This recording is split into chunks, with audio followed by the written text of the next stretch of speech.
Welcome to the What's Happening Birmingham video podcast.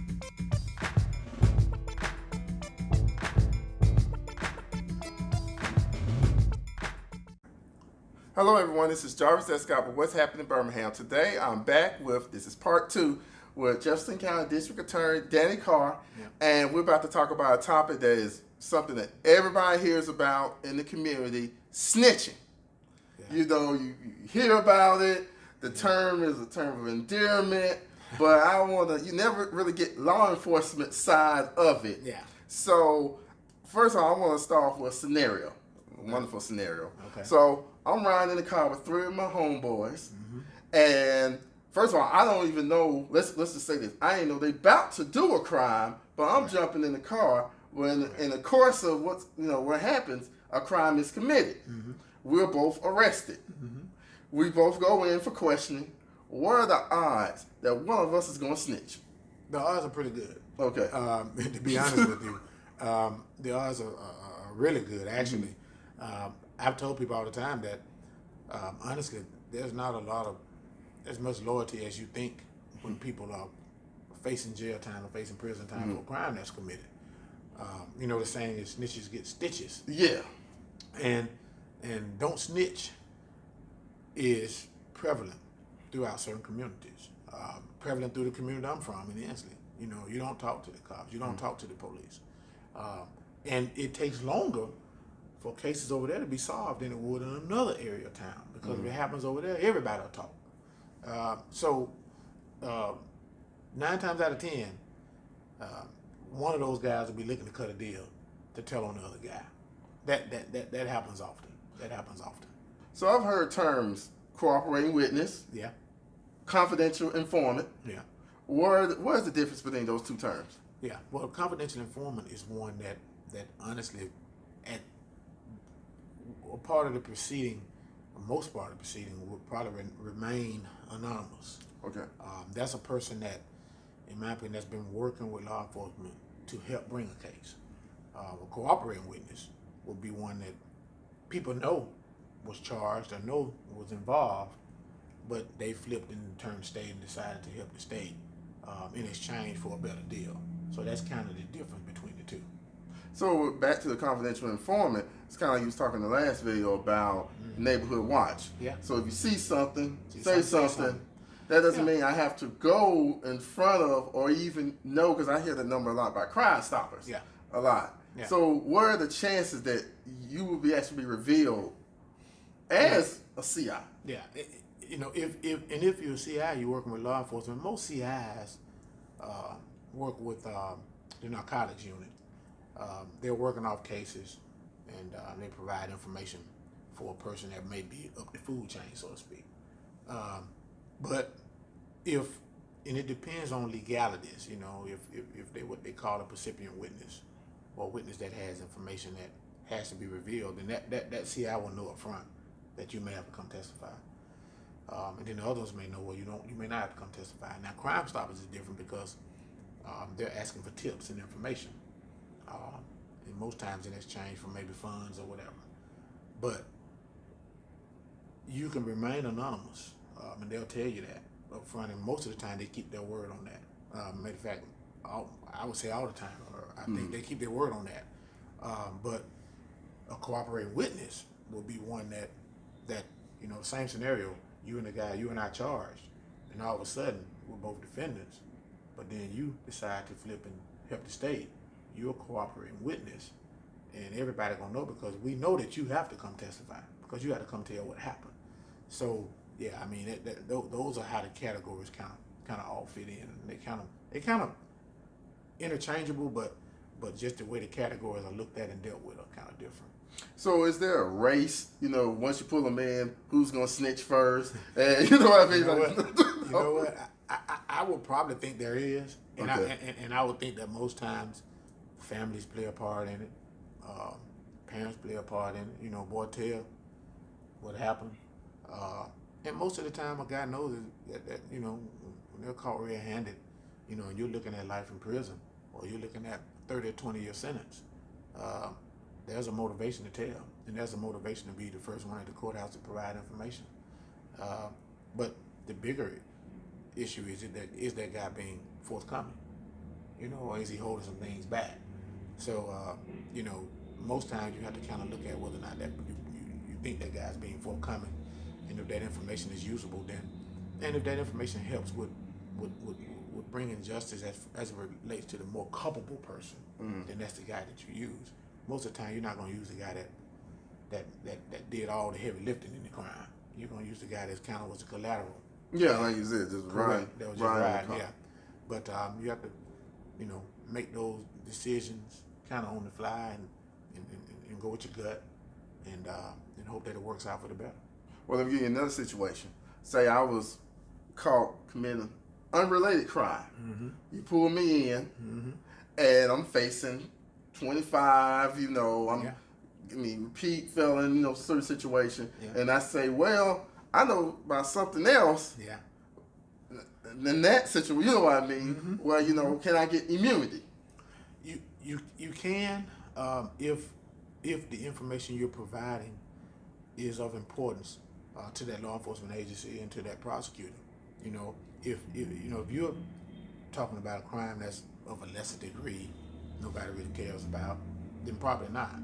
But if it's something that everybody want to know about, or something that's a violent crime, or about a person that's been terrorizing the neighborhood, that law enforcement has had their eye on and know that he's terrorizing the neighborhood, then yeah, that may pique their interest, and that happens also.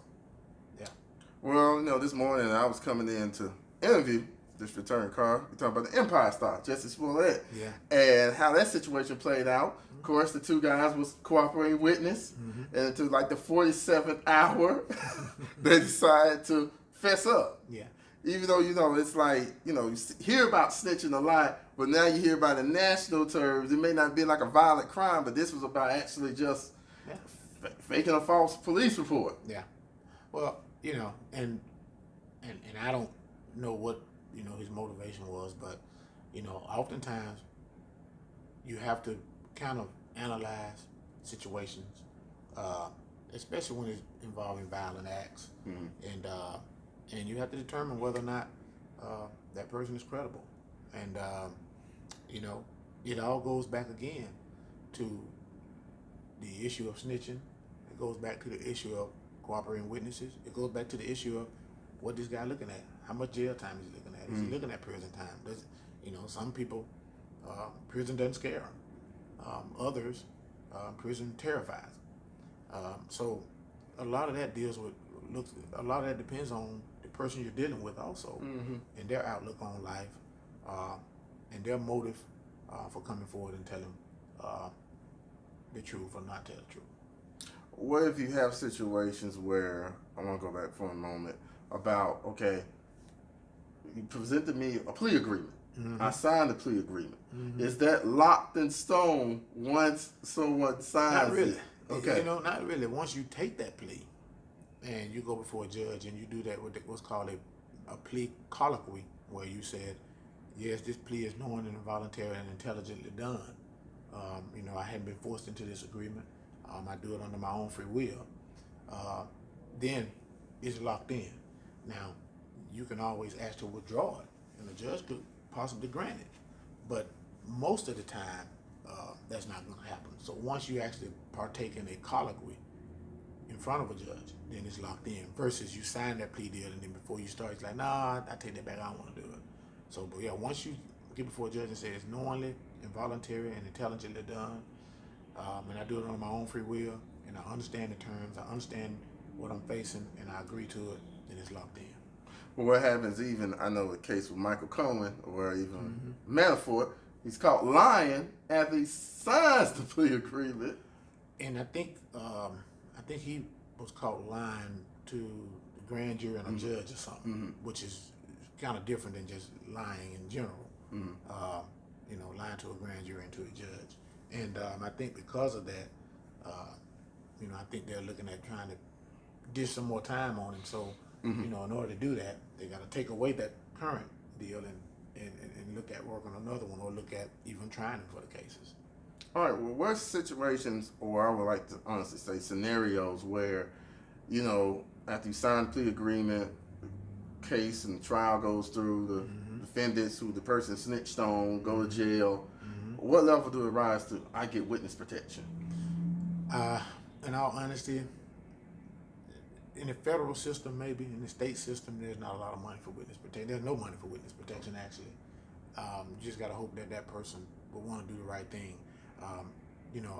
I've had families in the office crying their eyes out about a loved one where we know people saw it, but they wouldn't talk because people are afraid to talk, and they want to know what kind of protection they can have. And truthfully, there isn't any. You just have to hope that people come forward and do the right thing and tell what they saw and what they know, and hopefully justice be served.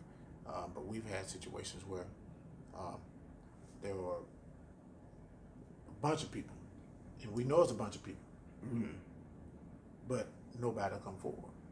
And I'm talking about young and old, because they're afraid. So a lot of that drives criminal activity too, intimidation and fear. But we work within those parameters and try to do the best we can at getting to the right person, and then trying to get justice for that family. How do you feel we can change that perception of this whole dirty word of snitching?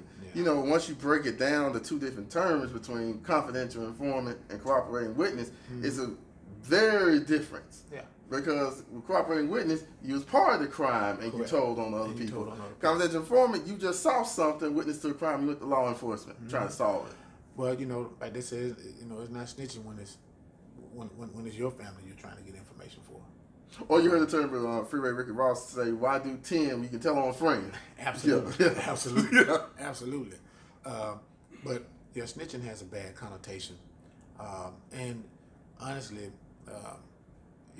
whatever happened to just telling what you know and what you saw, and I think that snitching has gotten this connotation because of a lot of the lyrics that are used in songs and rap songs. And I mean, I still listen to rap songs myself, and I hear them all the time. But that can influence a young person's mind.